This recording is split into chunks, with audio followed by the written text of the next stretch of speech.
Hello, this is wmpyr. Okay, so here to talk about a little bit about Filipino martial arts, the blender, the heaven six, double sticks, that kind of stuff.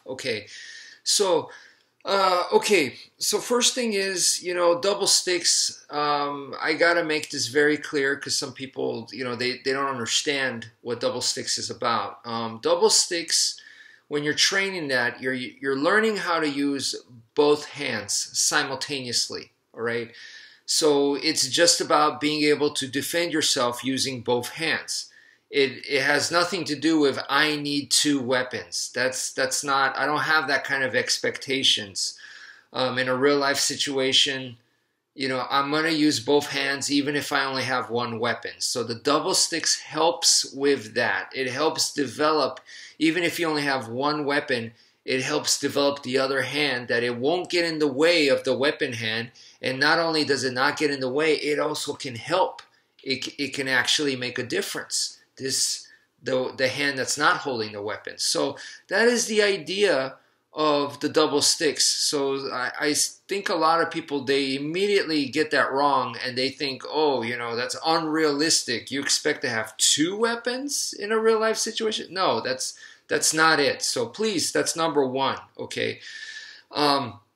And then number two, honestly, when you learn the Heaven Six, that's chapter one, believe it or not, and what I like about Filipino martial arts when we're talking about Eskrima, Kali, and Arnis, which is the same thing, but that style essentially, compared to some of the other styles that I've personally studied and trained in, I found it to be the shortest and easiest style to learn. And I'm not saying that as an insult or a bad thing.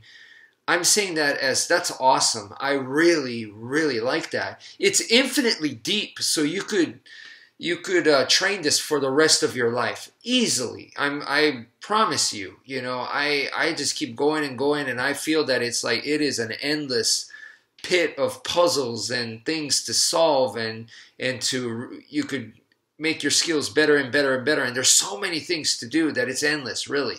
It's take your pick. It allows for a lot of individual creativity and freedom and whatnot, but the base, the fundamentals, is a very short program, and that's what I really, really like about it. And like for me to teach somebody, I say, give me 6 months time and I could pass on to you the fundamentals there. Okay. Now there might be other instructors that could do it in 3 months. Okay. But it's not a contest. It's not about quantity, but it is about quality. Okay. So anyway, it's not a super difficult style to learn is what I'm trying to say.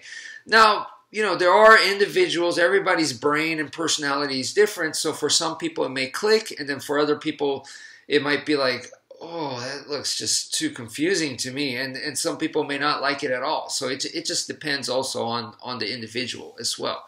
And I've personally seen people, they learn it incredibly fast. And I've also seen people that it takes them a long time. I've had students in both and everything in between. But I could tell you from my personal teaching experience that the majority of people tend to pick it up pretty fast. Okay, pretty quickly. So once again, it is on the easier side. For me personally, like I could tell you, grappling, ground fighting was one of the hardest. It took me forever. I'm just not physically good at that.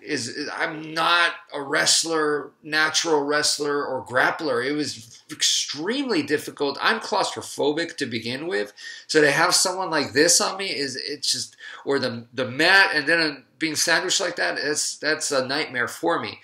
So it took me a long time to get some grappling skills. I could tell you that. All right. So I would just, that's just an example. So Filipino martial arts, Kali, Eskrima, Arnis, is to me a very short, sweet, easy to learn program. And that's one of the things that I like about it so much. the forms and stuff. Think about the Heaven Six. It's 6 moves, and that's one of our forms. That's one of our major forms. You look at some of the Kung Fu forms, Tai Chi forms, Karate forms.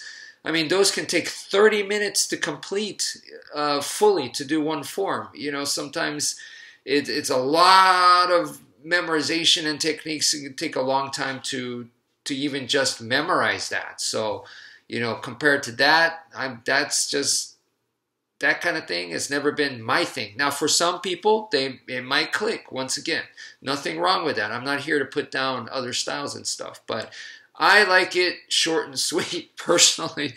So, okay. Now, with the double sticks, you learn the double sticks, and then from there, I recommend to you guys, if you, and a lot of us are interested in using those skills for real life self-defense. And I'm here to tell you guys one of the first steps, and I view it in steps. It's not, okay, we're going to do it in class. I'm going to show you how to do it. Okay, now you guys practice it in the air. Now you guys practice it with partners. Okay, that's how you use it in real life. No, it doesn't. I mean, that, no. I don't, yeah, so many people teach it like that. They teach martial arts that way. It's not just that. It could be wrist lock or anything. People teach it like that, and it's like, no, you're talking about textbook in the dojo, and then application's totally different. The way that I view application is, look at a boxer, and they're just trying to apply it in the ring. So if you think sport versus street, and you're one of those people, which I'm not, but if you think that way, well, even just to apply it in the sport, think of what they go through. So that should tell you then for the street, it should be just as much, or if you think street is worse, then it should be more than, right? That's your logic, not mine. But I'm just saying, in your way of thinking, then it should be just as much. So that's a whole curriculum missing. And in order to apply something like the Heaven Six for the street, which I assume a lot of us, that's what we're interested in. If you're doing Filipino martial arts, it's great to do it for culture, for, you know, some fitness and health and whatnot. But if you want to go into self-defense application, then the way to view it, to me, the healthiest, smartest way is to view it in steps. So you earn your way towards self-defense. You don't go, okay, I'm ready to use it for self-defense, and I'm going to walk around with it in my pocket, and if anything happens, it's ready to come. No. Once again, it's steps. It's not something you buy. It's something you grow and develop. That is extremely important. Like a boxer who goes, you know, one of the YouTube channels I've been watching a lot recently is Rainy Day Boxing on YouTube.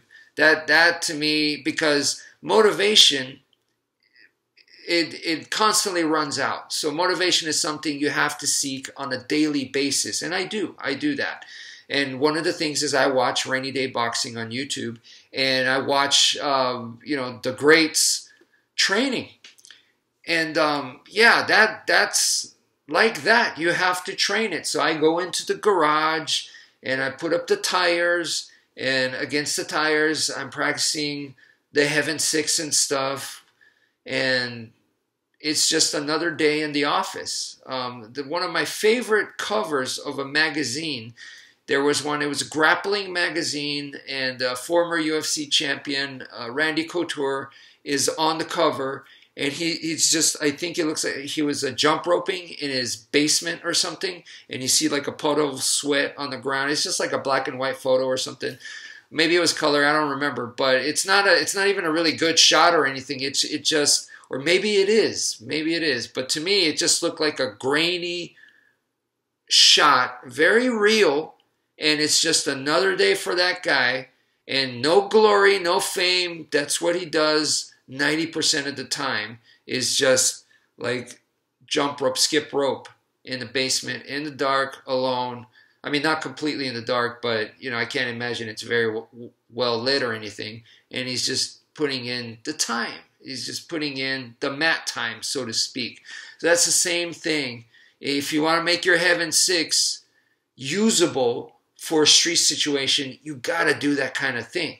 You have to put in the sharpening, the forging in the fire, because learning it is, dude, when you're practicing it in the air and doing it all this in the air, that's still learning, okay? You have a partner and you guys are doing it together and you're putting in variations and you're doing all this stuff, disarms and lock flow, and you're thinking you're getting pretty good. That's still all learning, believe it or not. That's not forging for battle. It's not. It's still in the learning area. So when you go into the forging area, you know, one of the things is like that recent video I put up where I'm using double machete or I'm using double knife, and those are real blades, and I'm going to town on the tire. It's extremely dangerous, and part of it is conquering that danger, is to not defeat myself, to not cut myself, to have that kind of control. Part of it is that when I stab, I don't want the blade to slip into my hand and cut my own hand. So I got to stab at a certain way. There's techniques for that. There's techniques in the grip. You know, those are the things you need to be working on, you know, and footwork and controlling your energy management, because guess what? In a real life situation, you're going to have that adrenaline dump. And something today was a UFC party night, so something that my sister asked me. I was at a UFC party, and she asked me in a real life situation on the street, you know, do people, like, do they wear themselves out and it doesn't go like this where it's like 5 rounds of fighting? And I said, yeah, it's not, in my opinion, it's not that it's so different necessarily, because if you watch an MMA fight, within that 1 round, there's skirmishes that happen. So they're dancing around, they're setting each other up, and then bam, bam, bam, and then they separate and they're trying to go in, trying to, you know, look for opportunities or create opportunities, and then bam, bam, bam, and then they separate. And they do that, you know, many, many times within the course of the fight. And that's the same thing in the street. It's just that in the street, it's like bam, bam, bam, and then they're not used to that. It's the intensity and it's so intense, and then how much it burns the energy. So 2 things, the intensity and then the cardio, the stamina. Those 2 things discourage the average person that's not trained, and they're pretty much done after that. So if they don't get knocked out, because in the street, there's a big difference, is that you don't know when the fight's going to start. So the opportunity for somebody to just cheap shot another person or to just run over another person is extremely high. And in sport, they want to eliminate that. They try to make it as fair as possible. So in other words, that's harder. If you can't just attack them when they're not ready, it makes it much, much harder. But on the street, because that can occur, so the KO percentage is much higher on the street.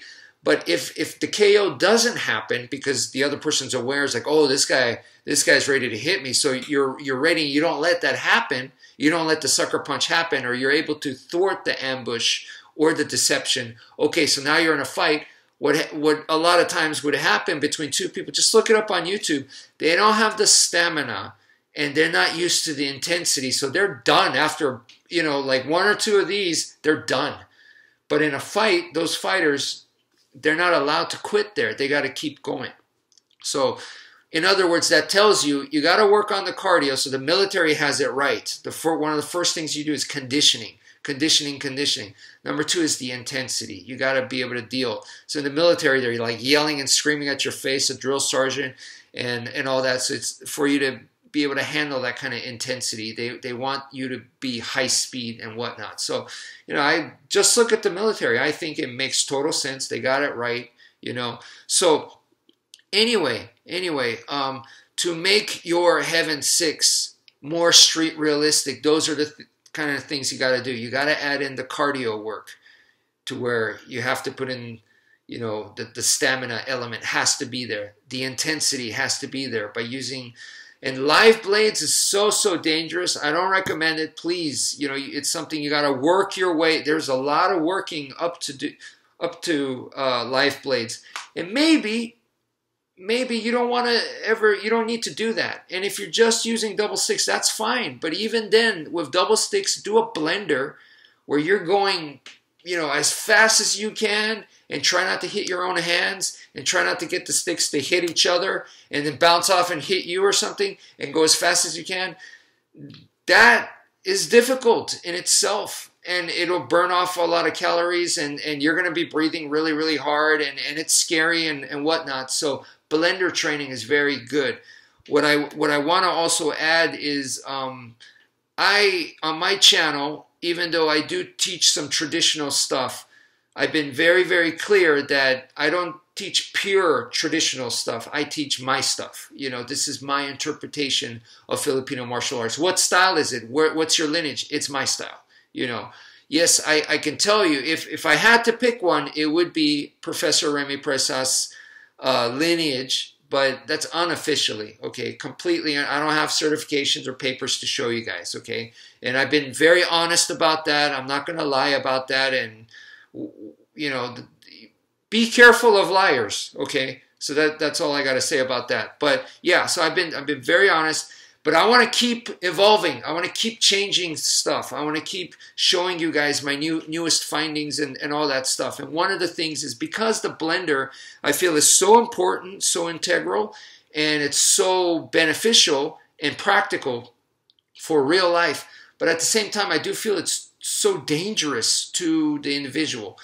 I'm trying to evolve that to where I'm going to make newer versions of the blender. And once again, what is the blender? The blender is nothing more than the Heaven 6 or arm weaving techniques done at a much faster, it's both hands at a very rapid, violent pace. That's all it is. So I'm going to try to come up more high-tech, new techniques, try to come up with state-of-the-art techniques that will make the blender more easy to control. And that has been my latest project that I've been working on, and I hope to reveal it to you guys soon. But I want to first make sure that I got it down, like down, not just something that I could show off, but then I can't teach it or something. I want to make sure I know the ins and outs, and like the back of my hand type stuff. So I'm working on it currently. But yeah, so just some ideas, I wanted to share with you. What is wmpyr? What the heck does he do normally? What is he thinking about? And what's going on with his training and stuff like that. So that's it for now. Thank you for viewing, and take care, folks.